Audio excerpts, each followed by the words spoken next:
أعوذ بالله من الشيطان الرجيم. بسم الله الرحمن الرحيم.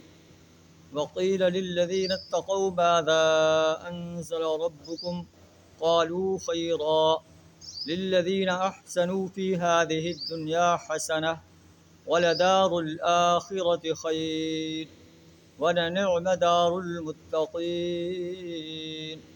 جنات عدن يدخلونها تجري من تحتها الأنهار لهم فيها ما يشاءون كذلك يجزي الله المتقين. صدق اللہ العظیم. سورہ النحل آیت نمبر 30 اور 31 آپ کے سامنے تلاوت کی ہے. ان کا ترجمہ کچھ اس طرح ہے: وقیل للذین اتقوا ماذا انزل ربکم. خدا ترس لوگوں سے جب پوچھا جاتا ہے کہ تمہارے رب نے کیا نازل کیا ہے، تو وہ کہتے ہیں خیرا، اللہ نے خیر نازل کی ہے، بھلائی نازل کی ہے.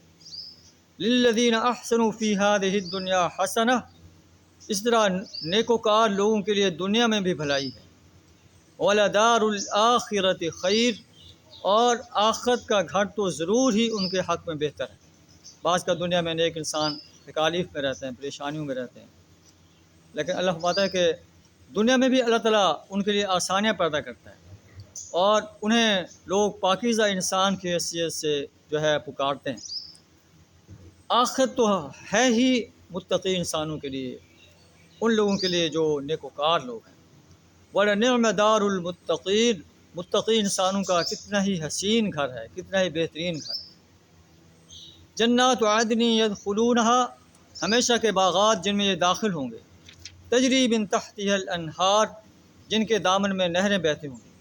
لہم فیہا ما یشاؤون، جنت ان باغات میں ہر وہ چیز ہوگی جو وہ چاہیں گے.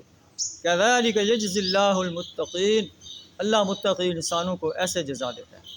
یہ وہ لوگ ہیں جب فرشتے ان کی جانوں کو قبض کرنے کے لیے آتے ہیں اس انداز سے کہ طیبین، یہ پاکیزہ روحیں ہوتی ہیں، تو یہ کہتے ہیں، فرشتے کہتے ہیں سلام علیکم، تم پر سلامتی، ادخلوا الجنت بما کنتم تعملون، جنت میں داخل ہو جاؤ اپنے ان اعمال کے بدلے جو تم دنیا کے اندر کرتے رہو.